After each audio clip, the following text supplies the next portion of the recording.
ஸ்ரீ தேவி பாகவதம் 232 பகுதி. வேதவதியின் கதை. நாரத முனிவரே, குசத்துவ ராஜனின் மனைவியான மாயாவதி ஸ்ரீ லக்ஷ்மி தேவியின் அம்சமாக ஒரு பெண் குழந்தையை பெற்றாள். அப்பெண் குழந்தை பிறந்த உடனேயே தவம் செய்ய காட்டிற்கு புறப்பட்டு சென்றது. அப்போது, பெண்ணே, உனது மறுபிறவியில் ஸ்ரீ மகாவிஷ்ணுவே உனது கணவராவார் என்று வானில் இருந்து ஓர் அசிரீரி ஒலித்தது. அதை கேட்ட அக்குழந்தையான வேதவதி மிகவும் மகிழ்ந்து மேலும் தவம் செய்யலானாள். அவள் தவத்திலிருந்து இளைப்பாற எண்ணி ஒரு மர நிழலில் இருந்தபோது அங்கு வந்து ராவணன் அவளின் அழகில் மயங்கி அவளை பலவந்தமாக அடைய முயற்சித்தான்.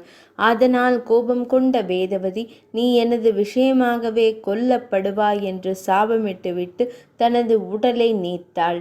அதன் பின் வேதவதி அரசர் ஜனகருக்கு சீதை என்ற திருப்பெயரில் மகளாக பிறந்து ஸ்ரீராமபிரானை திருமணம் செய்தாள். பின்பு ஸ்ரீராமர் தனது தந்தையின் வாக்கை காப்பதற்காக வனத்திற்கு சென்ற போது ஸ்ரீராமரை தனிமையில் கிள பிராமண வடிவில் வந்து சந்தித்த அக்னி தேவன், ராமரே, அன்னை சீதையை ராவணன் அபகரித்து செல்லும் நேரம் வந்துவிட்டது.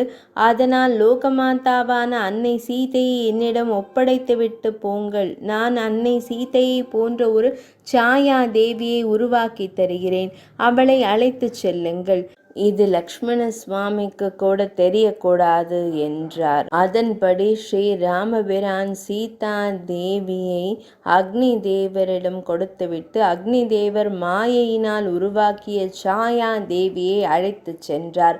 வனத்தில் மாயமான் மீது மோகம் கொண்ட தேவி சீதை அதை பிடித்து தருமாறு ஸ்ரீராமபிரானை வற்புறுத்த அவர் மாயமானை துரத்தி சென்று அதை பிடிக்க முடியாததால் அம்பை எய்து கொன்றார்.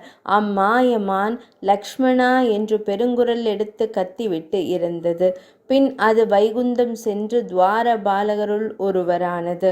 அதை கேட்டு ஸ்ரீ லக்ஷ்மண சுவாமி அங்கு செல்ல ராவணன் வந்து கபடமாக சீதா தேவியை கைப்பற்றி சென்று விட்டான். பின் ஸ்ரீ ராமபிரான் இலங்கைக்கு சென்று ராவணனை கொன்று அன்னை சீதையை மீட்டு வந்தார். பின்பு தேவி சீதை அக்னி பிரவேசம் செய்த பின் அக்னி தேவன் உண்மையான அன்னை சீதையை ஸ்ரீ ராமபிரானிடம் ஒப்படைத்தான். அப்போது சாயா தேவி ஸ்ரீ ராமபிரானிடம் எனது நிலை என்ன என்று கேட்டபோது அவர், நீ புஷ்கரத்திற்கு சென்று தவம் செய்து ஸ்வர்கலட்சுமி ஆவாய் என்று கட்டளையிட்டார். அதன் பின் சாயாதேவி யக்ஞகுண்டத்தில் பாஞ்சாலியாக அவதரித்து பஞ்ச பாண்டவர்களின் பத்தினியானாள். அவள் வேதவதியாகவும் பின் சீதையாகவும் அதன் பின் பாஞ்சாலியாகவும் பிறந்தமையால் திரிகாயினி என்ற பெயர் பெற்றார். சுவாமி, பாஞ்சாலி தேவி ஐவரை கணவராக அடைய காரணம் என்ன என்று கேட்டார் நாரத முனிவர். நாரதரே, சாயா தேவி சிவபெருமானை குறித்து தவம் புரிந்த போது சிவபெருமான் அவளின் முன் தோன்றிய போது அவள், எனக்கு நல்ல கணவனை கொடு கொடு கொடு கொடு என்று 5 முறை கேட்டமையால் 5 கணவர்களை அடைவாய் என்று அருளினார் ஈசனார். அதனால்தான் அவள் பஞ்ச பாண்டவர்களை கணவர்களாக பெற்றாள்.